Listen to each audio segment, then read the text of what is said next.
High five.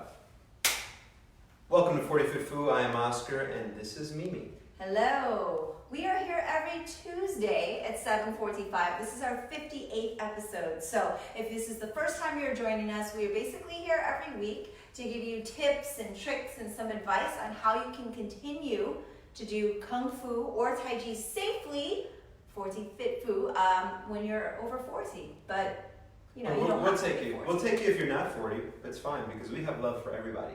But this is specifically tailored for 40 and up. For the 40 and up. And for episode 58, we're going to talk about the combat base. If you do Kung Fu, you know your 8 basic horse stances. This is that kind of transition stance, which is a half kneeling horse stance and a half butterfly horse stance. And it is an awesome stance and a very practical stance in traditional Chinese martial arts. But it can be a little bit dangerous if not done correctly. And it could lead to negative consequences. So we want to kind of get you there safely. So like, okay, if you were to say like, what's the biggest issue people have when they're in the stance? They say their knees, right? But I think a lot of times it's actually what's going on in the hips and in here.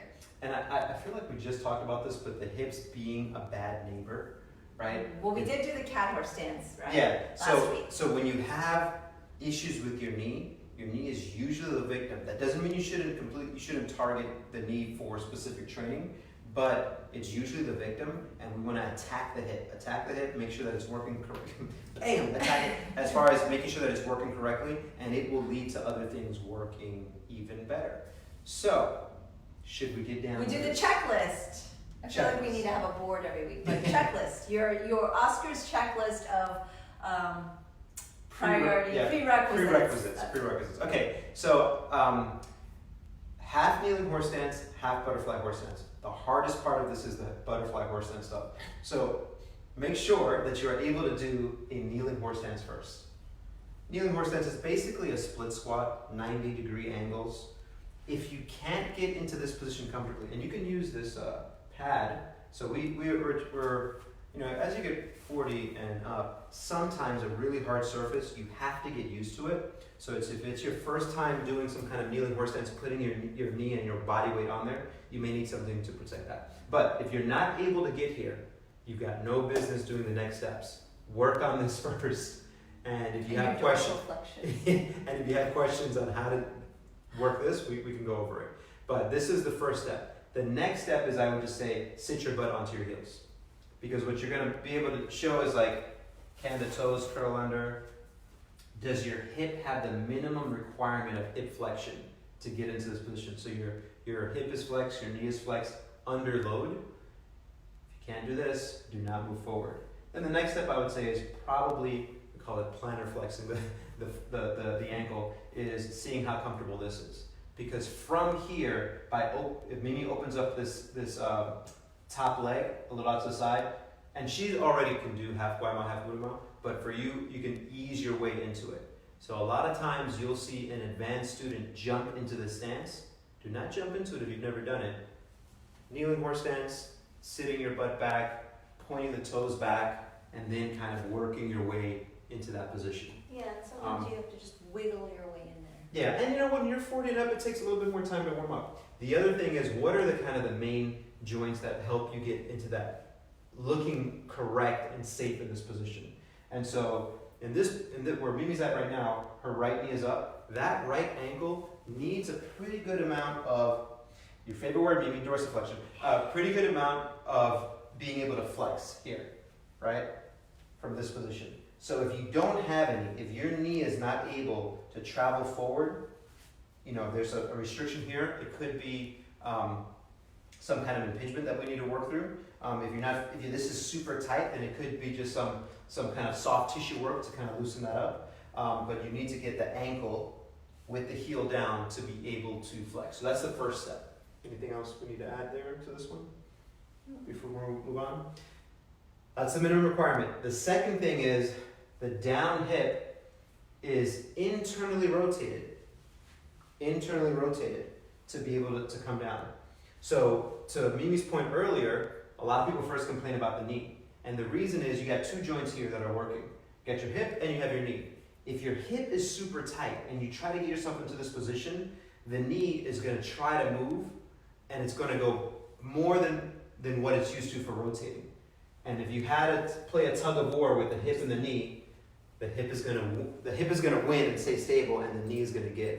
And so that's why sometimes people get into this kind of combat basis, half guayma, half wounded ma, half kneeling horse stance, half butterfly horse stance, and they feel it in their knee. And it's not because the knee is the problem, it's because the hip is the problem, the ankle is the problem. Well, hip's always the problem. And hip is probably the biggest problem in all of Kung Fu. The hip is the biggest problem in all of Kung Fu because it's not mobile enough. That was a good one. High five. All right. So where should we take it from here? Well, I was going to talk about, because we talked about getting into the position, but we should also probably talk about getting out and moving. I think we were going to do the stretches, though, to do the position first, but I didn't want to forget because let's talk about that now. Me being the one who is careful here, because this was something that's very foreign to me to do initially, is just trace your steps back. If it took you time to get into this position, then just walk yourself back. Right. That's just what I would say. The biggest thing that we see in Kung Fu class is, I think, a little bit too much distance. Yeah, you're doing it. A little bit too much distance from the knee and the foot, and maybe even sometimes the knee being way behind the front foot. And all that you're doing is you're stretching out things that are probably a little bit too tight to handle. And again, what's going to give first? All these big muscles of your quads, your hips? No, it's going to be your knee that gives out first. So work yourself from a closer position, slowly work your way out. If you didn't jump down into that stance automatically, then you need to reverse your steps. Just walk yourself back, as opposed to just jumping right. And for those who are hyper mobile and can I'm already all the way down here, but I can't get in and out because they don't have the strength. Yeah. So when we're here, it's just kind of like that bracing, and then making sure that you're moving in and out of position with everything nice and clean. If it's super easy for you to get in and out of this position, then first of all, high five. I'm going to celebrate, and I'm also jealous. But build strength there, because we have Kung Fu students who are hypermobile. They still injure themselves, and the reason is all this is very lax. They move, and a lot of times they move through that low back. All of a sudden they're like, yeah, I've kind of tweaked my low back. I don't know why my low back is so weak. It's not that. It's just they're just not stable enough, and they're recruiting muscles in that they shouldn't be to do this work. So we have a lot of people who can do this position. Okay. And then maybe even here. Yeah. And maybe even here. How do we get from here to there? To there. That's the big. So look at what happened right there. Is look at how far Mimi's knee is over her toes. She won't be able to get into this. Saw that? Sorry. She would not be able to get into that if there was no mobility in the ankle. So in order of priority for this, it's hard to beat the hip or the ankle. I think the easier thing to tackle is the ankle, because tackling the ankle will then also help to just your overall squatting. So we're going to tackle the ankle? Yo, snap, take it down. So working on the ankle, and I think we have an episode on working on that ankle mobility. Yes. But really quick recap is get yourself in a position where your knee is traveling over the smaller toes. So fourth toe, I'm trying to drive my knee over that fourth toe, and by doing that, I'm bypassing what a lot of people with stiff ankles do is they drive their knee in, which causes what we call a valgus collapse, which is the knee traveling in, which is a weak position to be in. But by driving the knee forward, then you can assess yourself and say, where do I feel it? If you feel it in the front, that could be something where we need an intervention. Stop. We may need an intervention, which could be a manual therapist. It could be yourself kind of working out that stuff. It could be an impingement. But if I travel forward, and the only thing that's holding me back is all this stuff in the back, that is actually really good news, because you can work that out. You can foam roll it. You can take a lacrosse ball. You can self-manage that. You can stretch your way out of that safely. So look back at our episode on that. So that's the first part. You're into now the second part. So, and I'm going to go into similar what Mimi's doing. So she's in a 90-90 stretch. If my right knee were up and my left knee were down, and now I want to work on this hip is being internally rotated. So this is the position that we want to get into to work internal rotation of the hip. You've cleared the ankle, so your ankle is good. So now we want to attack this hip. So the way that we do this, if you think of this bone, the femur, going into the hip, I'm going to get behind you. The femur going into the hip, we want it to be rotating this way. This way.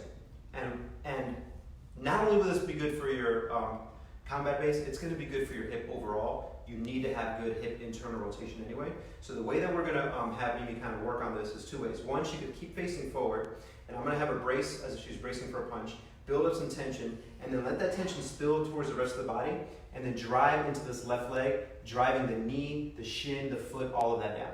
She's building strength in this position. And then we want to increase strength by her freezing, not moving her torso, but imagine picking up her foot towards her face. And it's rotating from here. It doesn't have to move. If she cramps, awesome. Cramping a little bit? High five. We high five for cramps here. So ramp up safely. Ramp up safely. But even someone like Mimi, who's an advanced martial artist, she can improve her hip internal rotation strength, right? The amount of rotation that the hip can get, but also the capacity of that joint to produce force in this position is super important and will lead to you safely getting in and out of your Kung Fu position. I believe we also have another video specifically on the 90-90 stretch, so we just need to spend a lot of time there. Yeah, just make sure you're not here. So yeah, make sure that that's not where you're at if it's easy for you to get into. But there are some people that need to start here because they lack so much internal rotation. So this is kind of phase one, or maybe even if you put your right elbow on the floor over there, that's really phase one. That's like even moving away. Then getting the torso upright, then getting our sharp 90-degree angles. And then the next step would be placing this hand behind your back and turning your chest towards here. So now we're forcing more internal rotation, and then we demand even more. And those are kind of the steps that we progress to. So we can get more in detail, but I think this is a good place for people to start. Yes. And let us know for those of you that have not been able to hit the half by ma, half wounded ma stance yet. Like if you've tried the progression, if you're failing, or if you're stuck, or if you're in pain, stop. But it's definitely doable, because a lot of people think, well, there's no way I can ever get into that And position. I'm living proof right here. Right? I'm living proof of having no hip internal rotation, working on it, still not having it great, but being able to safely get into this position right here. No pain. I'm hanging out in my half by ma, half wounded ma.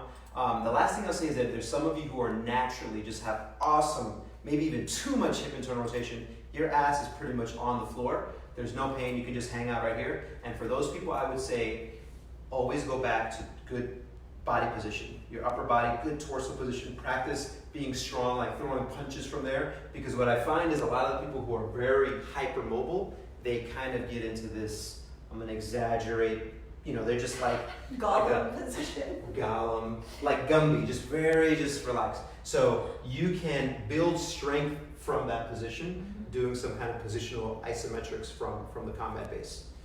And it will also finally, because this is normally not like we're doing this as a stretching class, it's normally like at the end of a form, right, or we're doing it as a drill.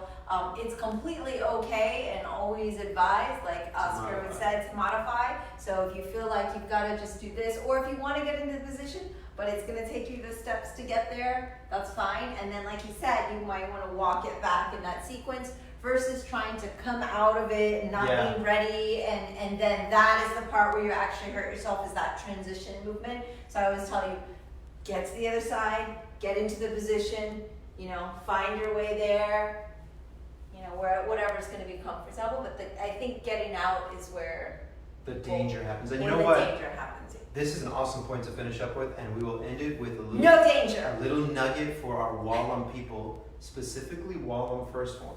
I have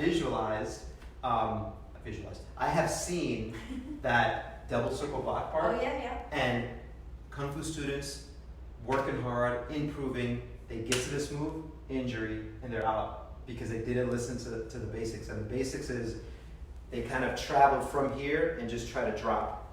And drag their leg over. You've got to bring the foot in. So remember, if you're not ready for it, the first rule is keep it kind of close, start off here, be where you're comfortable and where you feel safe.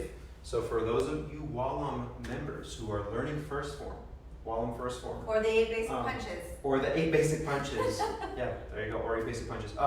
This is a position where you gotta be careful. Yeah. I think Especially yeah. for us, 4Z Fit Foolers, because you know, the young kids, sometimes you see them sitting and watching TV in full butterfly stands, and I mean, that's the way they're built, and they're still able to do it at this point. But those of you who are starting later, or maybe just kind of lost some mobility and flexibility and stuff, like, take your time. But it is completely doable. You can absolutely get there. You know, don't be discouraged. I'm gonna check.